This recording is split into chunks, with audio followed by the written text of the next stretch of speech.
Bonsoir à tous. Ça y est, la semaine de la campagne électorale est achevée. C'est l'heure du bilan. Avant l'ouverture des bureaux de vote, nous on débrief sur notre plateau ce soir. En première partie et en seconde partie, nous recevons un homme qu'on appelle Charles Blé Goudet. Avec lui, nous parlerons de sa campagne à lui, celle d'œuvrer pour des élections apaisées en Côte d'Ivoire. Bienvenue au Talk sur Live TV, la télé sans filtre. On s'installe.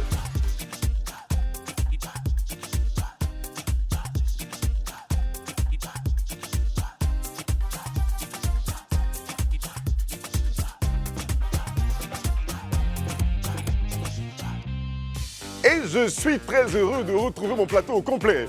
Voilà, toute la team, elle est là avec moi. Vous savez, pendant cette semaine de spécial talk campagne électorale, on a fait des tableaux. Ils sont venus donc sur ce plateau-là, donc 2 à 2 pour interroger nos candidats. Donc c'est avec plaisir que je retrouve Isabelle Vauvor. Bonsoir Eric, bonsoir à la team, bonsoir chez vous. Barry Abdourahmane. Bonsoir Eric, bonsoir à la team et bonsoir chez vous. Et celui pour qui j'ai envie de chanter Happy Birthday to you. Happy Birthday to you. Happy Birthday to you. Herman Abois, c'est son anniversaire aujourd'hui. Merci, bonsoir à tous. Comment ça va? Je vais très bien. On chante pour toi et tu n'es pas très heureux. Non, je suis heureux, mais D'accord. bon, je l'exprime autrement. Ça fait combien de piges? 53, 55, 60? 74. 74. Et puis, Sur le plateau. Et puis Désiré Denéo. bonsoir Eric, bonsoir la team, ça fait plaisir de vous retrouver et puis bonsoir aux téléspectateurs. Très bien. Alors, ensemble, nous allons débriefer donc, cette campagne électorale. Nous avons eu ensemble un plateau spécial où on défilait ceux qui ont bien voulu, les candidats qui ont bien voulu donc, répondre à notre invitation. Et avec eux, nous avons parlé de leurs différents bilans et tout ça. Alors, quelles observations avez-vous faites au sortir de cette semaine de campagne électorale? Pourquoi elle sourit, Isabelle? Non, parce que je sais que tu as envie de C'est par m'interroger. toi que je veux commencer. En premier. T'as compris? Non, mais en fait, le bilan de la campagne électorale, déjà, il faut rappeler, le but de la campagne électorale, c'est vraiment pour chaque candidat de mobiliser l'ensemble donc, des électeurs pour avoir le maximum donc, de votes le jour du scrutin. Et donc chacun s'est attelé à le faire à sa manière, d'autres avec des innovations, comme par exemple au plateau, on a assisté donc à des formations de population, donc à l'éducation financière, etc. Ou encore à Grand Bassam, oui, pendant la campagne, ou encore à Grand Bassam avec la candidate Linda Diplot, où elle a donc offert des consultations médicales donc aux différentes populations. Donc moi je trouve que ce sont des innovations parce que généralement en pleine campagne, c'est vraiment des choses qui sont assez classiques. C'est que des promesses souvent. Non, pas forcément. Il y a toujours en fait, là je parle en fait comment dire, d'activités que les gens mènent pendant les campagnes. Donc, généralement, c'est des parades, comme on le voit, des meetings, etc., où là, justement, il y a de belles promesses. Mais là, quand même, il y a eu certaines innovations que moi, j'ai appréciées, donc des formations à l'endroit des différentes populations, et ce n'était pas plus mal. Après, il faut rappeler aussi qu'au niveau de la CEI, on a quand même 8 millions d'électeurs cette année. Par rapport aux années précédentes, enfin à l'année précédente où il y avait eu les élections, on a augmenté en fait d'environ 500 000 électeurs supplémentaires.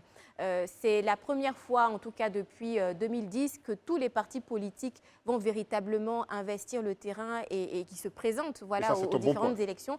Donc on va à l'issue donc des résultats, voire peut-être une redéfinition même du paysage politique en Côte d'Ivoire et ça présage donc plus ou moins le visage de ce qu'on verra pour 2025 à l'élection présidentielle. Et que ce soit un visage de paix. Voilà, c'est ce que je peux dire pour le moment. Après, il y a beaucoup d'autres choses à dire. Voilà, il y a beaucoup d'autres choses, mais je pense qu'avec les relances, c'est ce que les uns et les autres vont dire. Barry, tout de suite, c'est à toi. Ok. Je pense qu'essentiellement, la campagne, je dirais que c'est bien passé. C'est la première fois depuis près de 20 ans qu'il y a des élections municipales et régionales qui regroupent l'ensemble des forces politiques de Côte d'Ivoire, je vais dire les plus grands partis politiques. Faut aussi dire qu'en 2001, il n'y avait pas de libéralisation de la presse audiovisuelle. Donc, à l'époque, le seul canal par lequel, par exemple, les candidats pouvaient présenter leur programme à la télévision, c'était à la télévision d'État.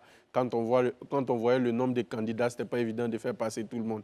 Je pense qu'avec l'avènement des télévisions privées, on a aussi découvert une autre forme de pédagogie politique, c'est-à-dire d'inviter, de donner une lucarne aux candidats pour qu'ils puissent s'exprimer, pour que les chroniqueurs et les animateurs puissent leur poser des questions sur, pour les sortants, le bilan, et pour ceux qui se lancent la première fois, les projets qu'ils ont, ce qu'ils envisagent faire. Donc ça, je pense qu'au niveau de l'éducation politique, c'est déjà une avancée.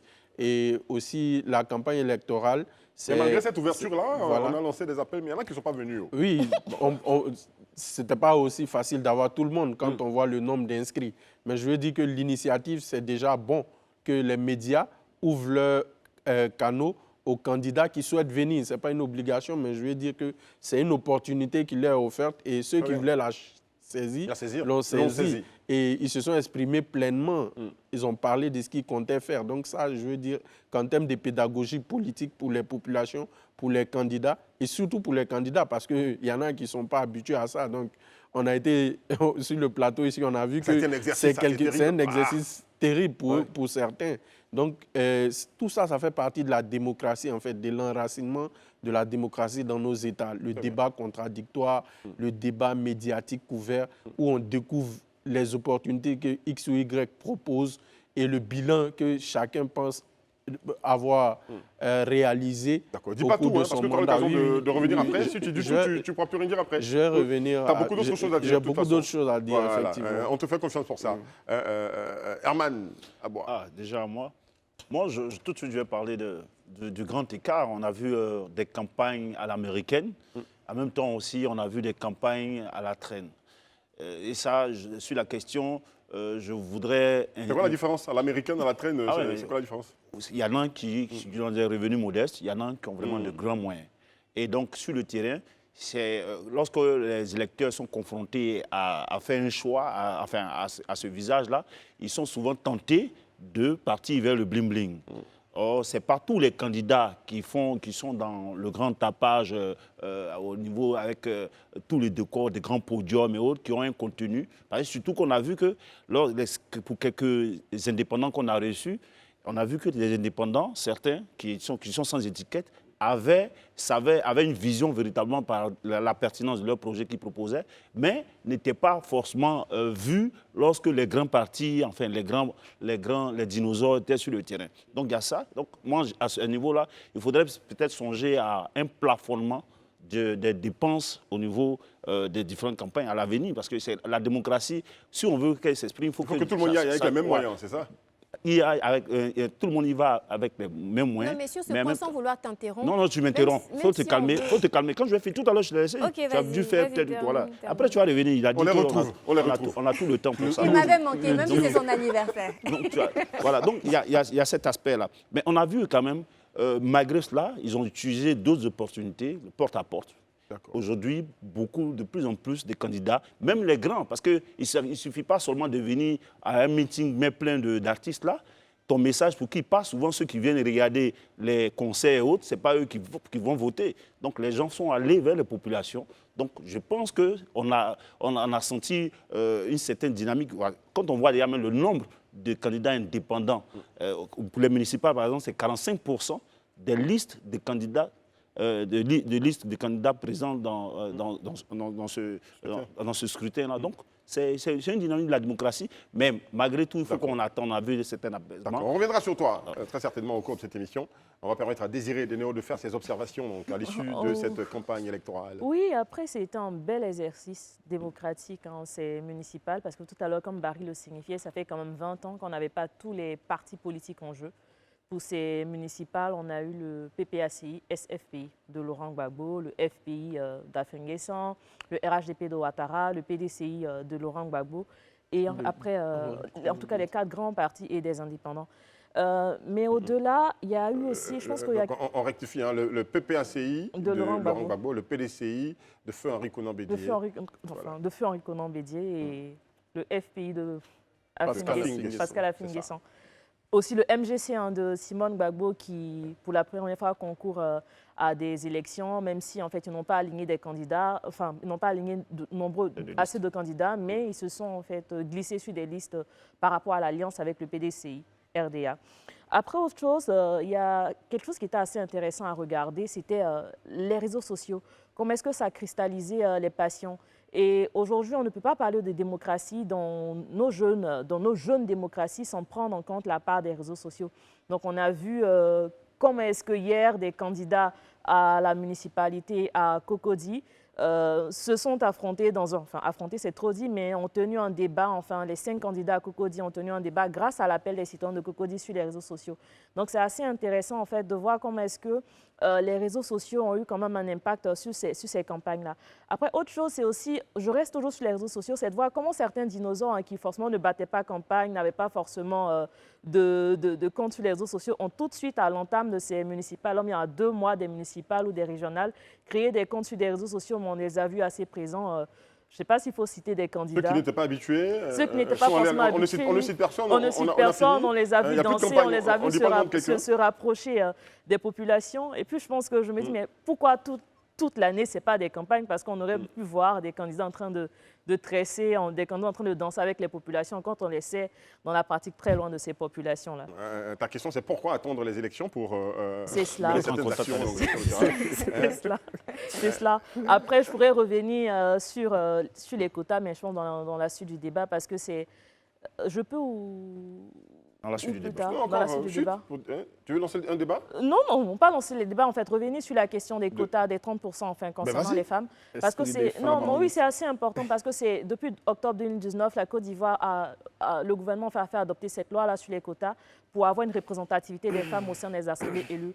Pour les municipales, les législatives de 2021, on a décrié le fait que cette loi n'ait pas été respectée. Mais pour les municipales et les régionales, on a vu qu'elle a été respectée. On a quand même près de 12 000 femmes qui ont concouru, même si elles n'étaient pas toutes têtes de liste. Mais cela a été respecté par tous les partis politiques et même par les candidats indépendants. C'est à saluer, c'est une bonne chose. Et après, avec le résultat, on verra bien si on arrive à transformer le paysage politique ivoirien. C'est sur la question des femmes, pour ajouter, parce qu'il se trouve que lorsque les résultats vont sortir, par la proportionnelle, il y aura quand même certains candidats élus qui vont vouloir liquider les femmes-là. Parce que lorsque tu as... de quelle façon? Par exemple, si sur une liste, il y a 30 personnes et que tu as mis 10 femmes sur les listes, qu'elles sont à... Après, il faut bien constituer le conseil municipal. Il faut qu'elles soient présentes dans le conseil municipal. Lorsque tu gagnes, tu as déjà 50% de la liste, tu as 15, mais les 15 autres sont constitués par le nombre de pourcentages que chacun obtient.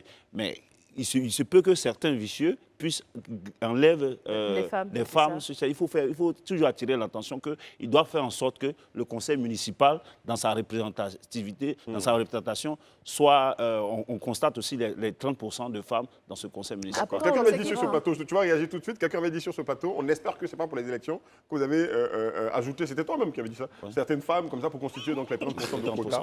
Voilà, donc c'est bien que tu reviennes là-dessus. Isabelle, une réaction? Non, pas réaction dessus, mais je veux dire, ce qu'on peut observer aussi, c'est tous ces observateurs-là qui ont pris une part active en fait à cette campagne électorale, notamment Aube Nouvelle, qui faisait donc le point régulier, en tout cas de tous les incidents qu'il y a eu en Côte d'Ivoire. Et j'ai envie de citer le consortium des organisations de la société civile pour les élections en Côte d'Ivoire, qui a pu, en tout cas, répertorier sur les réseaux sociaux les différentes attaques qu'il y a eu en faveur, contre les femmes candidates. Voilà. Et à ce titre, en fait, on a donc une candidate, je ne sais pas si je peux dire le nom, mais on a en tout cas une candidate du PDCI qui a reçu 38,3% des attaques sur les réseaux sociaux, une autre du RHDP à Odiéné qui a reçu plus de 16% d'attaques et une à Koumassi, en indépendante, qui a reçu plus de 16% d'attaques sur les réseaux sociaux. Quelle type d'attaque alors? Voilà, on la laisse finir. Ces attaques visaient simplement en fait, à les diaboliser, à remettre en doute leur loyauté, leurs compétences, leur capacité à pouvoir relever donc, le challenge pour lequel elles se lancent en fait. Voilà. Et ça, c'était vraiment à déplorer, d'autant plus qu'on encourage les femmes à aller donc, à ces élections-là, à être des candidates et finalement on se retrouve à se faire lyncher donc, sur les réseaux sociaux. En même temps, il faut signaler il faut signaler aussi Là, tu m'interromps, je n'ai pas encore terminé.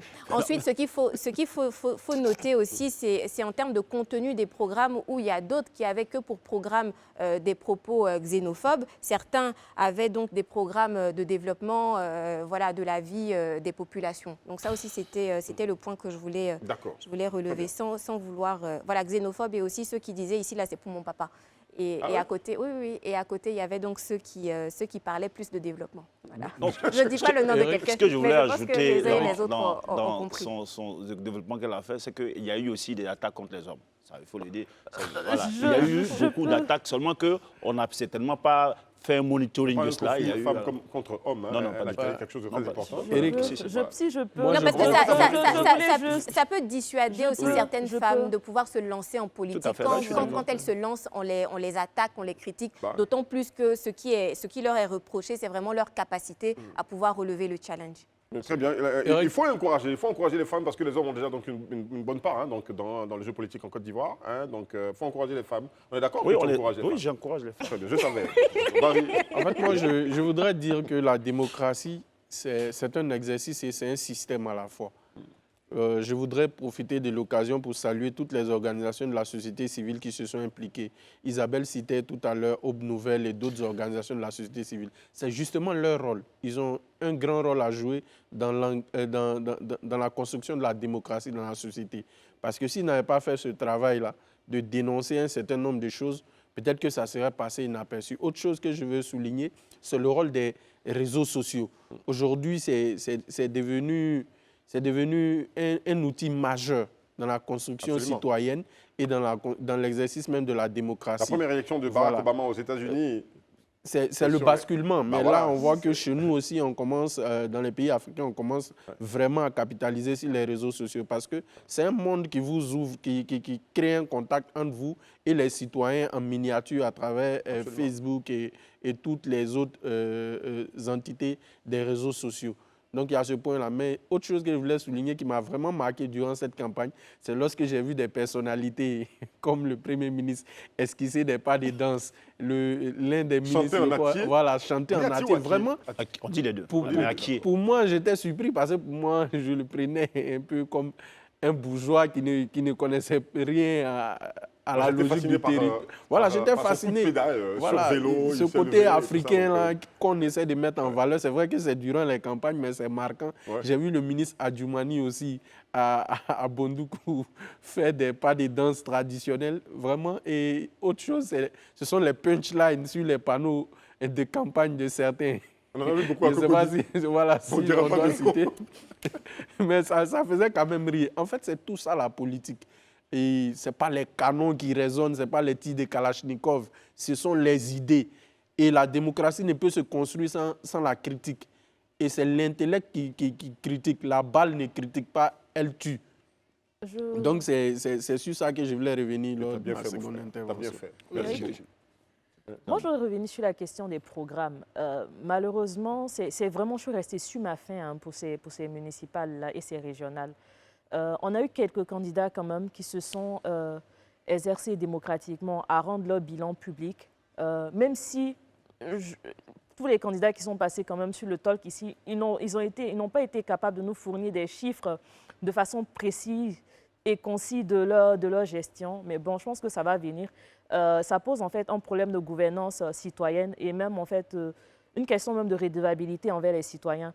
Au-delà aussi, j'ai déploré le fait qu'il n'y ait pas eu beaucoup de programmes de campagne mis en avant. Et dans certaines communes, en fait, où il y avait quand même qui cristallisaient beaucoup de passion, on a plus eu des attaques enfin, ad hominem que enfin, des programmes présentés. Et dans une commune en fait, qui... bon, je ne sais pas s'il faut citer le nom de la commune, mais le maire sortant, ça a juste été en fait, oui, c'est moi, je suis le fils d'eux, mais sans nous présenter enfin de bilan. C'est sur un bilan qu'on juge. Et je pense que nous sommes en démocratie. Et c'est cela, en fait, que les électeurs doivent questionner. Mais on a eu quand même droit à beaucoup de concerts, enfin, des concerts même de grandes communes où il y a quand même 3 partis qui s'affrontent, où on se demande mais qui va remporter les élections.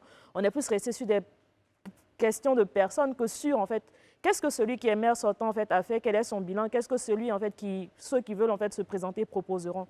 Et je pense que c'est à déplorer. Même sur les réseaux sociaux, c'était que ça qui revenait sans vraiment savoir ce que l'un ou l'autre en fait, proposait. D'accord.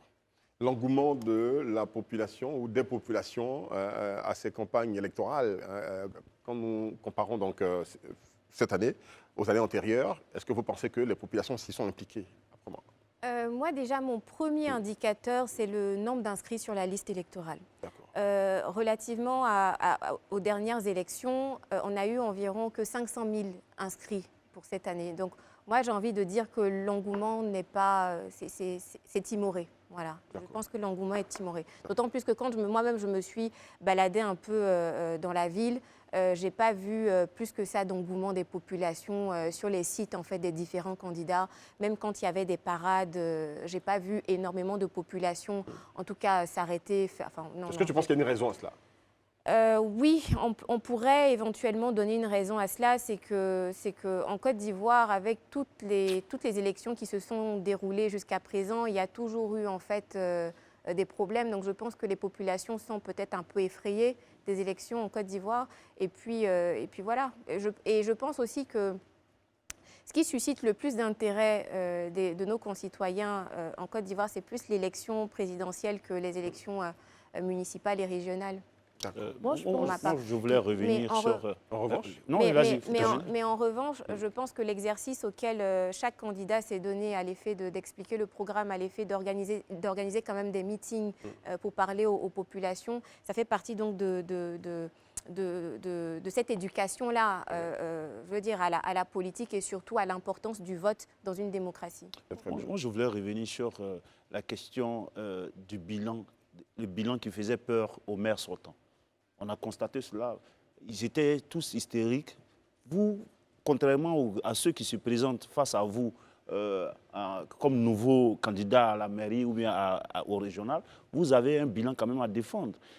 Pourquoi est-ce que la C'est compliqué plupart... quand on arrive sur les chiffres après. Oui, vous avez trop insisté sur les chiffres sur ce plateau. Non, parce qu'on a vu ici quand même certains, parce qu'ils savent que leur travail était bien, qu'ils n'avaient pas peur de défendre. Je prends par exemple le représentant du maire de Koumassi. On cite personne, on ne cite aucune commune, on a fini la campagne. Ah oui, c'est vrai. Donc il y en a certains qui n'ont pas peur de présenter leur bilan. Mais j'ai constaté que pour la plupart, il y en a même qui ont évité des plateaux juste parce qu'ils se disaient peut-être qu'on allait revenir sur leur bilan. Mais vous avez un bilan. La question du bilan, ça ne doit pas faire peur. Ça fait partie. Vous finissez de défendre vos bilans. Après, vous parlez de ce que vous avez à proposer de nouveau pour que les populations vous accordent le suffrage. Parce que ce sont elles qui vous ont élus. Donc, c'est à elles que vous devez présenter ce que vous avez bien pu faire et tout. Oui, en parlant de bilan, de mandat, etc., c'est vrai qu'on a reçu aussi un candidat qui m'avait marqué. Il insistait donc sur le fait qu'il soit à son 2e ou 3e mandat. Et moi, j'ai envie de dire aujourd'hui que si pour, par exemple, l'élection présidentielle, on veut limiter les mandats, il faudrait aussi qu'on pense à limiter les mandats pour les élections locales. Voilà, comme ça, on va au moins harmoniser le tout. Parce que je trouve quand même inconséquent qu'on reproche en fait d'avoir plusieurs mandats au niveau présidentiel et soi-même, on cumule les mandats au niveau local. C'est juste cette précision-là que je voulais revenir sur le fait que les gens, il y a un désintérêt qu'on constate. Au niveau de la population? Au niveau de la population, je pense au niveau des plus jeunes, en fait, des 18-30 ans. Et cela avait été remarqué au présidentiel de l'année dernière. C'était, moi je pense même à ma génération, c'est la génération qui a un traumatisme. C'est vrai qu'on n'en parle pas, mais dans la réconciliation post-conflit en Côte d'Ivoire, on n'a pas tenu compte de ces traumas, on n'a pas pris en compte l'aspect psychologique. Nous, on a grandi, c'est quoi, 2002, tentative de coup d'État, 2011. Donc, on a un désintérêt total, enfin, c'est un peu trop de le dire, mais on ne s'intéresse plus forcément à la chose politique ou au débat politique. Peut-être parce que aussi, c'est peut-être aussi le temps d'indexer les partis politiques, en fait, ou nos aînés, parce qu'ils n'ont pas su, en fait, comment dirais-je, passer le relais ou sinon former. Donc, il y a eu un désintérêt. Puis, il y a aussi la déception, je pense, des populations concernant même enfin, le jeu politique, les politiques. Parce que quand on discute avec certains, de toutes les manières, c'est la même chose. Ils vont venir dire ça et après, ils vont disparaître. Donc, ça pose la question, encore une fois, de la redevabilité de ceux qu'on porte à la tête de nos communes ou encore comme maire, comme député ou à la tête de nos conseils régionaux. Et il y a la question même de l'éducation à la citoyenneté, savoir ce que représente en fait le bulletin de vote. Et je pense que c'est ce qui nous rend égaux en tant que citoyens et c'est ce qui nous permet, nous, de pouvoir décider en fait qui est-ce qu'on veut, qui devra en fait nous représenter. D'accord. J'aimerais qu'on aborde un sujet très particulier quand même, parce qu'il a été question de la multiplicité donc, du nombre des indépendants à ces élections-là. Est-ce que dans cette campagne ou dans ces campagnes, est-ce qu'ils ont assuré? J'ai quand même des chiffres, si vous voulez, sur les indépendants. D'accord. Il y a par exemple 45% d'indépendants pour les listes municipales, ce qui représente 339 listes indépendantes sur 750. Pour les régionales, il y a 22 listes sur 93 listes qui représentent environ 23,65%. Mais pour analyser ces chiffres-là, c'est qu'il y a que ces indépendants-là estiment, c'est-à-dire que ceux qui sont étiquetés, qui sont issus d'un parti politique, estiment qu'ils ont de la légitimité et qu'au sein des partis politiques, il n'y a pas une certaine démocratie. Donc, ils cherchent d'autres tribunes pour s'exprimer, pour prouver à leur parti politique. Généralement, puisque ces indépendants-là, lorsqu'ils gagnent, ils retournent dans leur parti politique. Donc, ils font du quitte ou double. Mais il y a ceux aussi qui ne sont pas étiquetés. On a vu, qui sont issus de la société civile, qui viennent parce qu'ils estiment qu'ils ont quelque chose à proposer dans leur localité. Donc, ils viennent. Et c'est pour montrer une certaine dynamique au niveau de notre démocratie. On constate là, ce nombre-là, il est impressionnant parce qu'il y a une volonté de participer à la chose locale, à la chose commune. D'accord. Bon, je pense qu'au niveau des candidatures indépendantes, à mon sens, ça ne pose pas trop de problèmes de façon globale. C'est au niveau surtout des partis politiques, des candidats indépendants étiquetés avec certains partis politiques qui a des problèmes. Les citoyens ordinaires, en griffe, qui se lèvent, qui présentent un dossier, eux, c'est normal et c'est encouragé. Ça veut dire qu'il y a des citoyens qui ne sont pas étiquetés politiquement, mais qui s'intéressent à la chose politique. Eux, c'est à saluer. Mais où il y a la problématique, c'est, comme Herman l'a dit, la question de la démocratie au sein des partis politiques. On a tous dit qu'un parti politique, c'est une organisation de personnes avec un but précis. Mais il y a des textes qui régissent les partis. Et on remarque que, généralement, les gens aussi ont du mal à se soumettre à l'autorité parce qu'ils pensent peut-être qu'ils sont les mieux amenés, ils sont les plus légitimes, ils ont leur raison. Est-ce qu'on peut parler de non-respect de la démocratie au sein, parce que je veux dire, les textes ont été proposés à tout le parti. Quand je parle de non-respect de la démocratie, moi je parle plus de la discipline en fait. Parce que la démocratie elle-même, elle est régie par des textes. Il y a des choses qu'on ne peut pas faire. Dans les partis politiques, il y a des statuts et règlements intérieurs qui ont été validés par les organisations compétentes. Je veux dire que le ministère de l'Intérieur est là pour ça. Mais au sein même des partis, chaque parti définit son mode de fonctionnement en fonction de ses aspirations idéologiques et en fonction de sa posture en tant qu'organisation. Donc, quand vous souscrivez au parti, vous y adhérez, on ne vous a pas obligé. La norme aurait voulu que, lorsque l'instance suprême du parti prend une décision, vous vous alignez. Mais n'empêche que si vous partez, la sanction va s'imposer et c'est ce qu'on a vu. Maintenant, comme je le dis toujours, il y a la réelle politique. Ça a été déjà fait. Voilà, la réelle politique. Des acteurs. Est-ce qu'ils ont convaincu sur le terrain? Qui ça, les indépendants en question. Isabelle? Vas-y, Isabelle. Je pense en fait que les résultats vont nous démontrer s'ils ont véritablement convaincu ou non. Mais on a vu en tout cas certains candidats indépendants aller sur le terrain et battre pleinement campagne et vraiment se donner tous les moyens pour y arriver.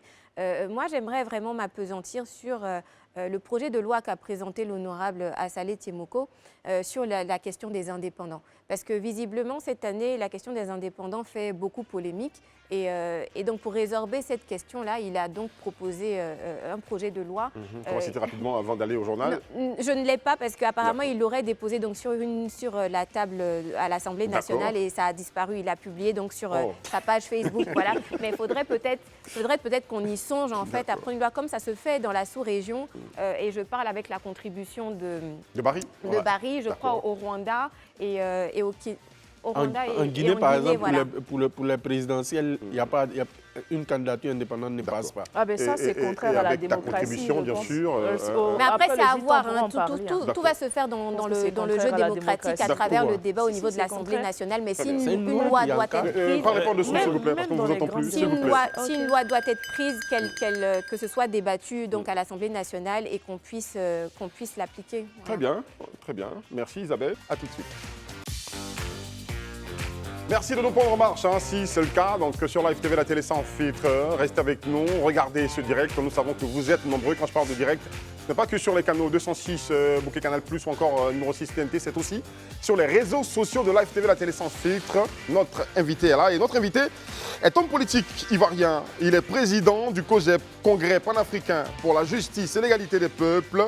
Pour ces élections locales, il a mené sa campagne à lui, celle des élections apaisées à travers une tournée dans tout le pays. Très chers amis, j'ai nommé Charles Blé Goudé, que nous allons applaudir sur ce plateau d'ailleurs, parce qu'il a été conduit par une délégation importante sur ce plateau. Charles Blé Goudé, bonsoir. Bonsoir, monsieur. On est toujours très heureux de vous recevoir, ou même de vous voir en action, en activité sur le terrain. Nous venons de terminer cette campagne, cette semaine de campagne électorale locale. On a fait des observations en première partie de cette émission. On aimerait entendre votre point sur ces observations-là, au sortir de ces campagnes. Quel regard portez-vous sur la campagne qui vient de se dérouler? Ben merci. Merci. D'abord, il faut noter qu'il y a une particularité cette fois-ci. Tout le monde est là. Tous les partis politiques sont là, il faut le dire. Et puis, comme moi, j'ai inscrit mon action dans la campagne de la paix. Je note qu'il n'y a pas eu d'incident majeur, c'est déjà bien. Et puis, on entend de mes pouvoirs. Je ne vais pas commenter les stratégies des candidats, mais on a vu ce qu'on n'avait pas eu l'habitude de voir. On s'est même cru dans des campagnes présidentielles. Bon, mais chacun y est allé de sa façon.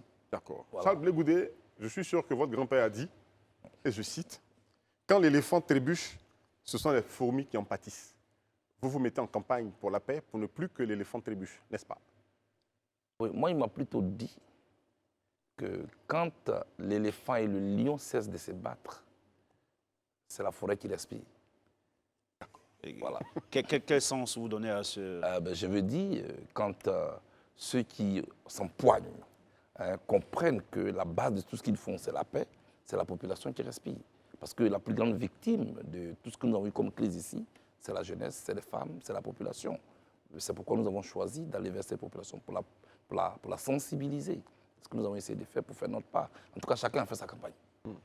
Votre parti politique, on attendait sur le terrain, peut-être en starting block avec des candidats, parce que vous avez des personnes qui vous suivent, qui ont certainement des velléités de se présenter à ces différentes candidatures, enfin, ces échéances-là.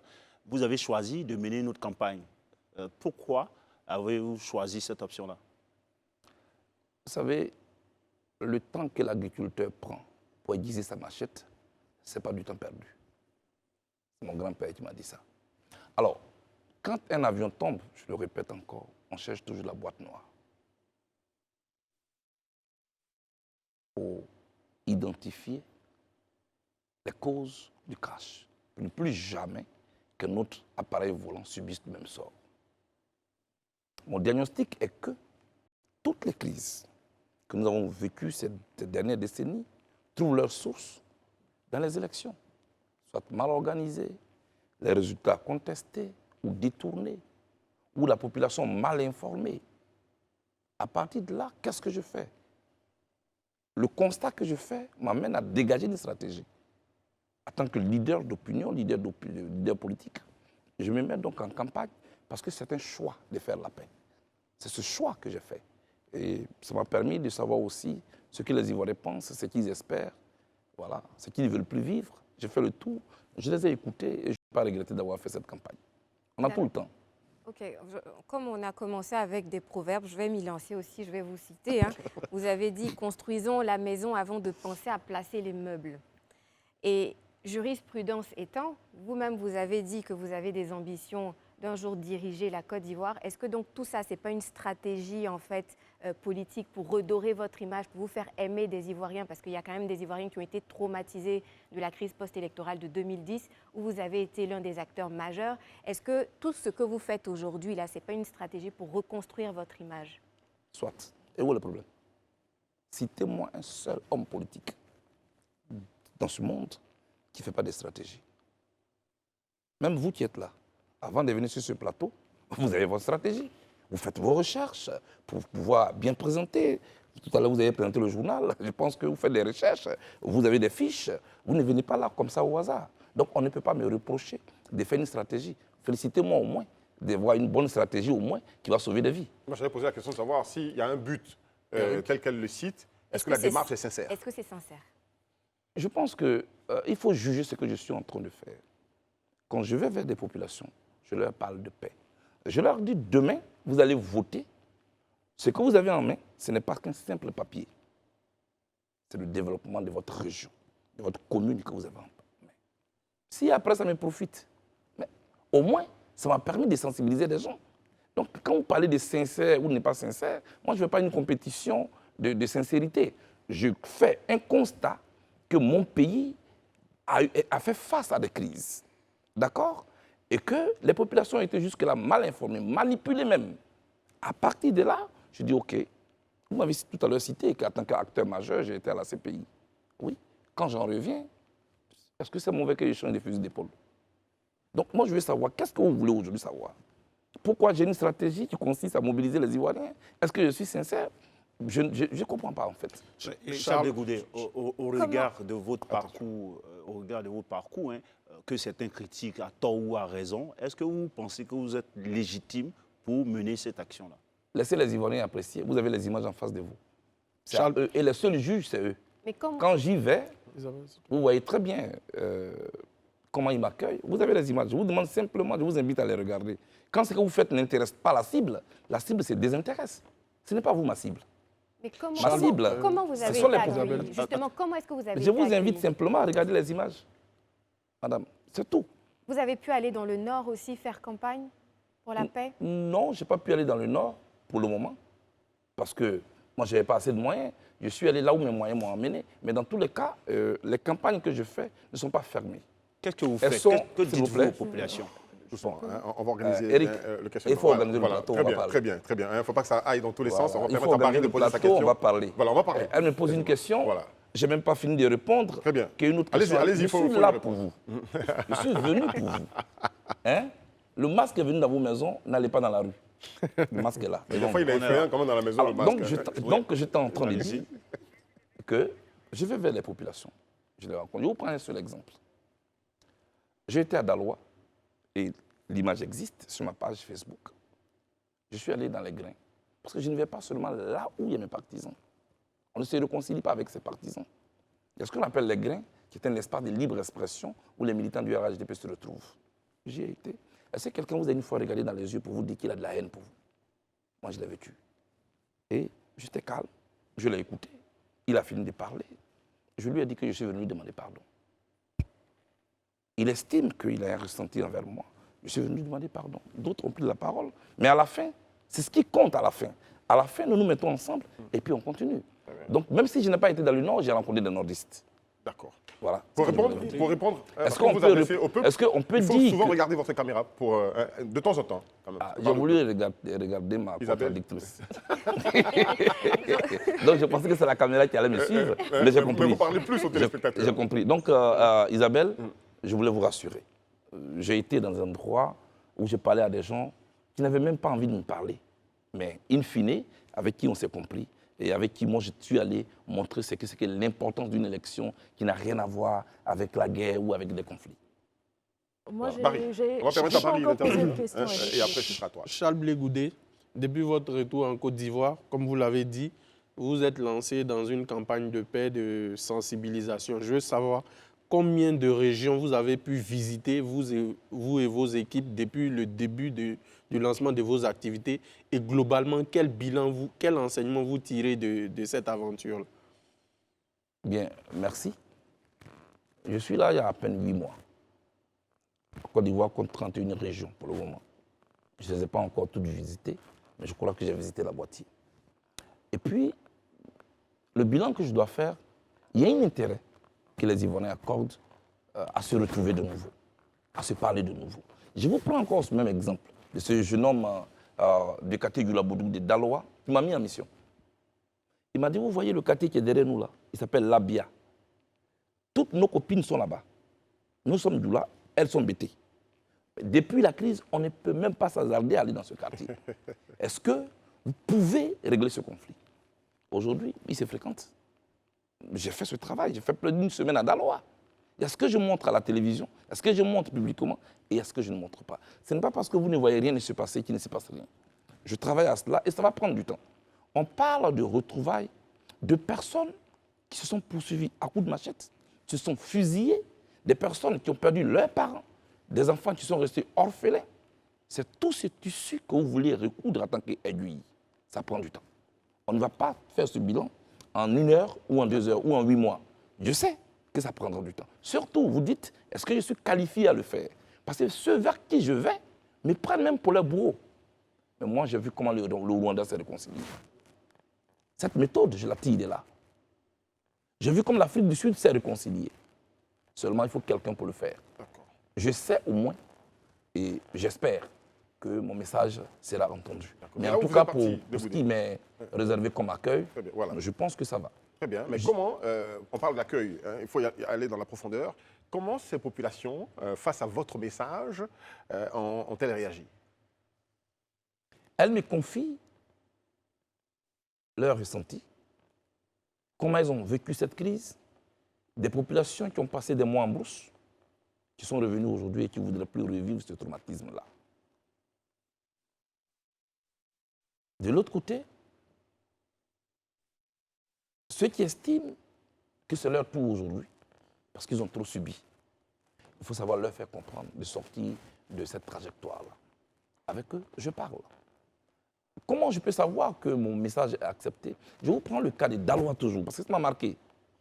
Où il était 18h. On me dit, arrange-toi. Il faut que tu finisses avant 18h parce qu'il y a la prière. Tous les imams étaient là. Parce que le matin, j'ai pris le soin d'aller rencontrer l'imam central. Et puis à 18h, on me souffle à l'oreille que les imams sont prêts à aller avec moi jusqu'à 19h. Aujourd'hui, qu'Allah leur pardonne. J'ai trouvé cet acte fort, ce qui montre l'importance du message que je suis venu passer. Parce que ce n'est pas ma personne qui a accueilli, c'est le message que je porte. Je peux donc vous dire que ces populations m'ont accueilli, et se sont confiées à moi. J'ai rencontré des candidats aussi. Parce que ce n'est pas seulement les populations que je rencontre.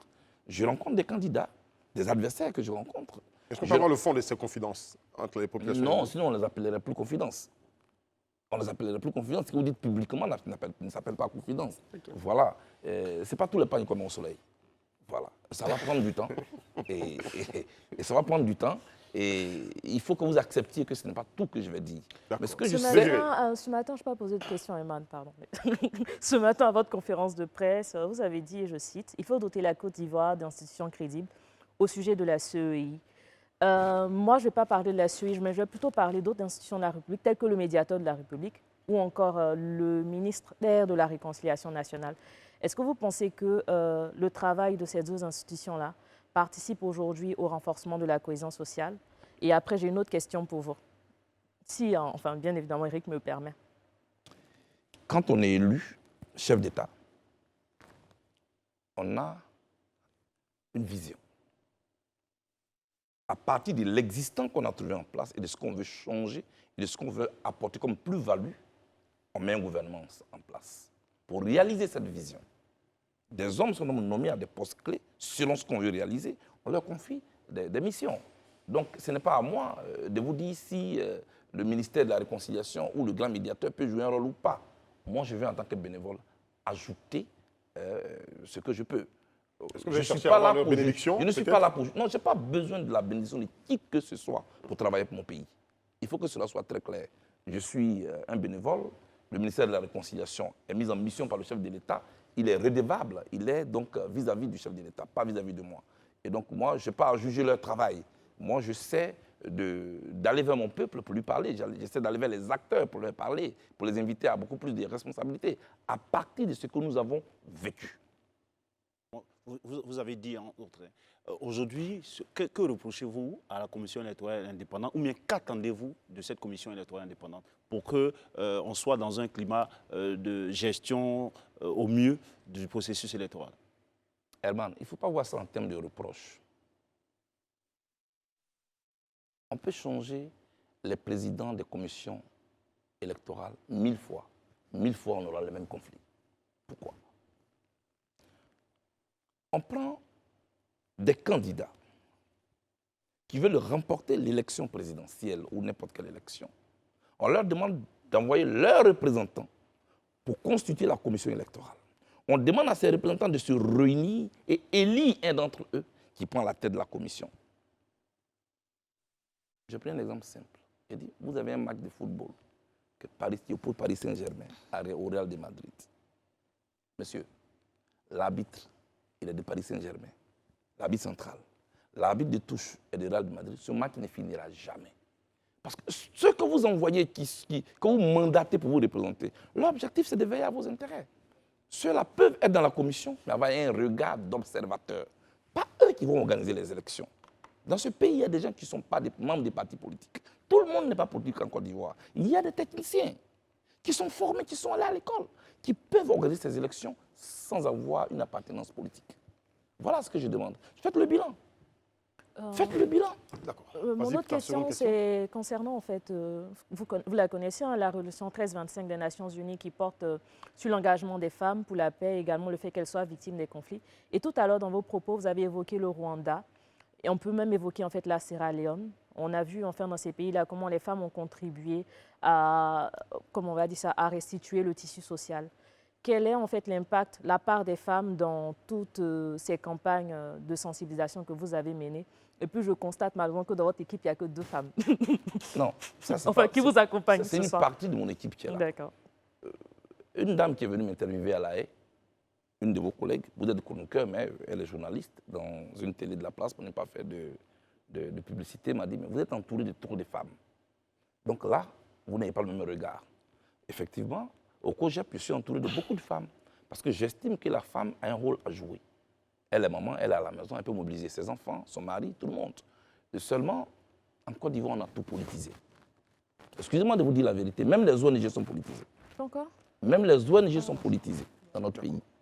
Donc, ce qu'il faut faire aujourd'hui, c'est qu'il faut appeler à un engagement. D'abord, c'est l'engagement. Pouvoir se mettre à la disposition des autres appelle d'abord à un engagement personnel, individuel. On ne tire pas quelqu'un de son drap pour lui dire « Viens, tu vas faire ceci ». Est-ce que les femmes sont intéressées par recoudre le tissu social? Après, par derrière, on met en place des mécanismes pour les accompagner. Telle est ma position. D'accord. Charles Bégoudé, sans politiser ce débat, vous dites avoir rencontré certains candidats sur le terrain. Ma question, est-ce que vous avez rencontré ceux de l'opposition, vos anciens camarades? Est-ce qu'ils comprennent votre démarche aujourd'hui? En principe, quand on est candidat à une élection qu'on veut apaiser, vous ne pouvez pas être contre une telle démarche. Est-ce que vous les avez rencontrés? J'ai rencontré tout le monde. J'ai rencontré tout En le monde. particulier? Non, je ne cite pas de nom ici, la campagne est finie. C'est vous qui l'avez dit tout à l'heure. Je vous ai suivi depuis la salle. Vous avez dit que la campagne est finie. Donc la campagne est terminée. On ne cite pas de nom sur ce. Retenez que j'ai rencontré des candidats. La difficulté n'était pas de rencontrer mes camarades, mes anciens camarades. Il y a ce que vous voyez en apparence et il y a ce qui se passe réellement. On a une histoire. Donc on s'est rencontrés. Je parlais avec ceux à qui je vais parler. J'ai rencontré aussi ceux que vous pouvez considérer comme mes adversaires. Mais quand on parle de paix, il n'y a plus d'adversaires. Faire la paix, c'est un choix. Et quand on fait le choix de faire la paix, on doit s'attendre à tout, à prendre des coups, à accepter les critiques, et puis à essayer de réaménager, de revoir sa stratégie, et puis avancer. Le plus important, c'est qu'in fine, moi, à partir de demain soir, est-ce que les gens sont allés voter calmement? Et à partir de lundi, est-ce que les gens vont attendre les résultats calmement, sans qu'il y ait d'incident? J'y tiens, parce que je ne supporte pas qu'on fait croire que l'Africain ne peut rien faire. Je ne supporte pas qu'on fait croire qu'on n'est pas prêt pour la démocratie. Là, nous avons l'opportunité de montrer notre maturité. C'est à cela que moi je travaille. Maintenant, on peut appeler cela stratégie ou pas, mais bon, c'est une bonne stratégie. J'ai une question. Un instant, s'il vous plaît. Vas-y, Isabelle. On peut